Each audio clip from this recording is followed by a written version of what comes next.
Hey, what's up, guys? I told you to be back. J-Wink here. So, yes, Into the Ring was the first episode in the series. I felt like they did a fantastic job with bringing in Daredevil. I feel like this was the perfect first episode that they could do. You know, it shows kind of what Matt's purpose is, you know, as the hero and then the villain. Well, I mean, as the Daredevil. Also, one thing I really do want to talk about, I'm glad that they did not bring in Kingpin right away. Because I felt like if they would have done that, it's going to be so underwhelming. Because it's like, okay, well, what's the point? You know, he's not going to meet him until halfway through the season anyways. And I'm glad that he met him like halfway through the season. As like we did. And I am glad, even though we had little glimpses of him throughout the episodes, you know, couple episodes, you know, it was a really interesting thing that they kept him back for so long. And Into the Ring was just a fantastic job, a fantastic first episode.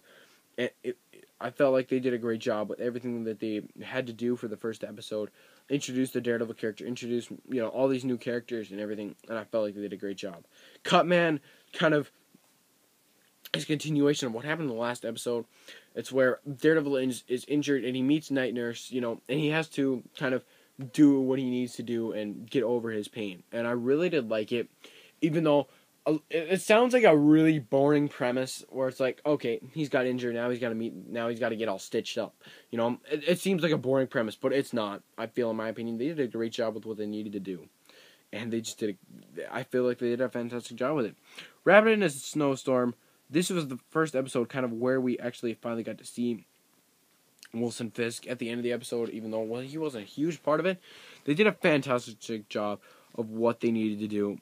And this is the episode when we finally got to see Matt and Foggy, really go into lawyering, you know, being the lawyer into the courtroom.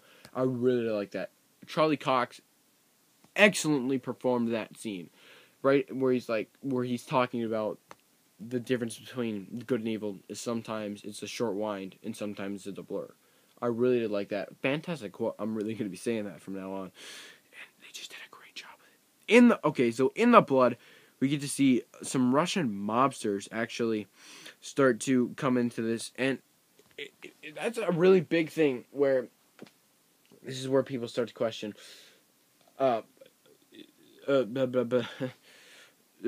This guy, it's you know, it was very interesting to see, like, Wilson Fisk bringing in these different kinds of people from these different kind of groups and everything, and I really did like to see kind of, it's a lot, I can't really come up with the words for this episode, but, I'm going to say one memorable thing from the episode. Wilson Fisk car door bashing a guy's head.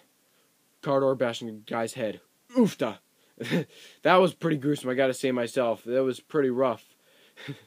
You know, it got, you know, sometimes it got pretty rough. You know, like you could see some bones sticking out of a guy. You got to see a guy being hit with a bowling ball. But we never got to see a guy's head be decapitated by a car door. It kind of makes me be afraid to, like, you know, lay down by a car door or something. You know, just like, you know, but... Okay, so The World on Fire was a very interesting episode, and we kind of got to see a lot of flashbacks in this episode. We really got to learn more of Wilson Fisk's background, and we also kind of are, you know, the whole, I'd say kind of the point of, that was A World on Fire, is when Daredevil has to take down the Russians, you know, kind of deal with what Wilson Fisk accused him of.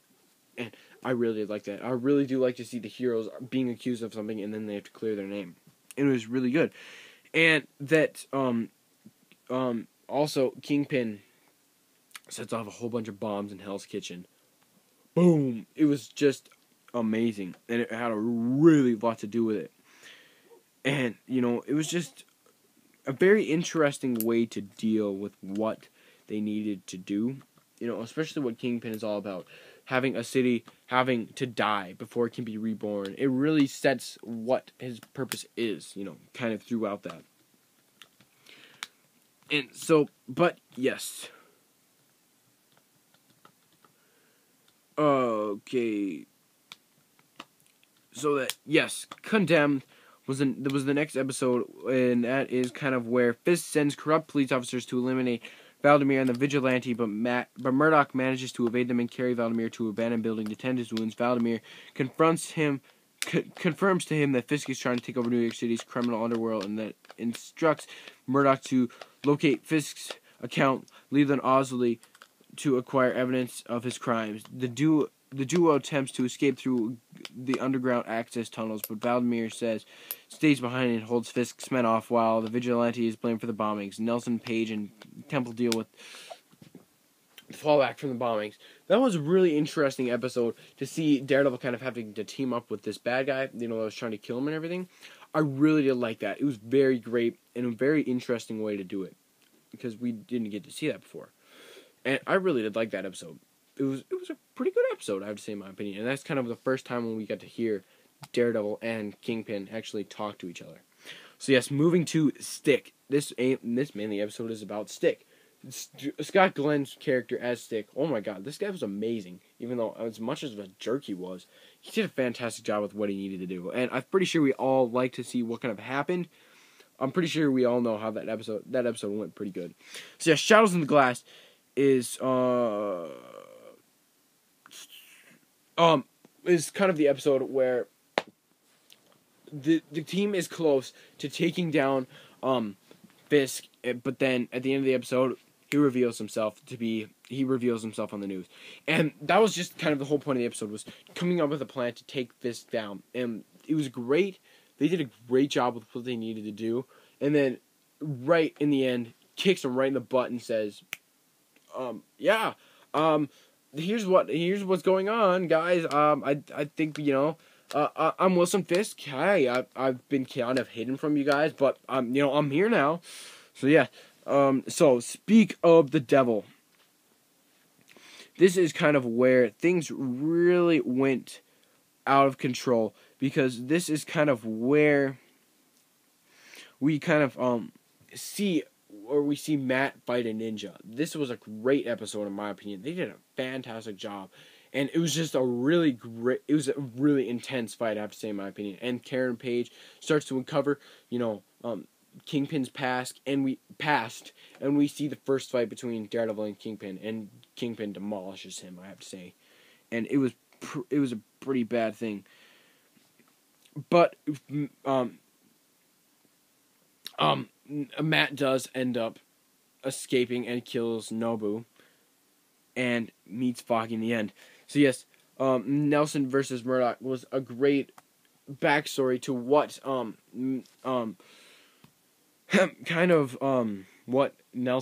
what Foggy and Matt kind of did in their old college days, and trying to see that dynamic of them trying to deal with each other, having, knowing that I'm Daredevil, and he's trying. Matt is just, Foggy feels like he lied to him the whole time, even though he kind of did, and it created a good character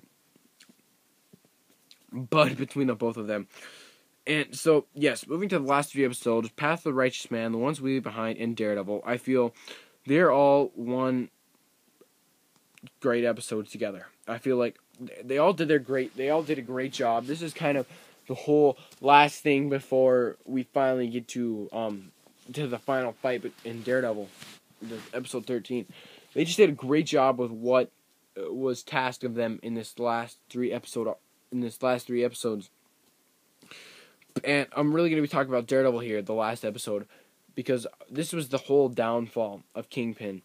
And I'm really hoping in season 2, he gets out or something, or, we get to see a new villain like Bullseye or something coming into the picture. But the whole red suit, now that's a huge controversy. A lot of people, were like, okay, the red suit, good, bad. People have mixed feelings about it. I actually personally like it. The Double D, probably isn't going to come into the picture right away because Matt Murdock just got his name at the end of the episode. And so, yes, we really do have to deal with, he's not going to get the Double D ultimately because, look, Matt Murdock, he just, He didn't need the double D at the end of the episode. You got the red suit. Now, if you got to complain about the red suit, come on, guys. Get over it. I'm sorry. The red suit did a good job. They did a great job with the episode. They made it practical. With the suit, they made it practical. They, kind of, I know it would have been cooler to see in the actual version from the comics. But, let's go practical here. We're not going to go out of our way and do, something else. Like the Hawkeye. I don't think his film version in the first Avengers really was comic book accurate. Was it? Not really. So, I don't get why we're all complaining. I'm sorry, but get over it. The red suit did a great job. In my opinion, it's a last minute thing. It was his body armor. He needed it, and he's going to need it, and it had to be armor. Of course it had to be armor. Because how are you going to stand up to Wilson Fisk? This guy's got the same type of armor on. And he's got those, and he's got his stick. I don't know what that thing is called. I forgot what those were called.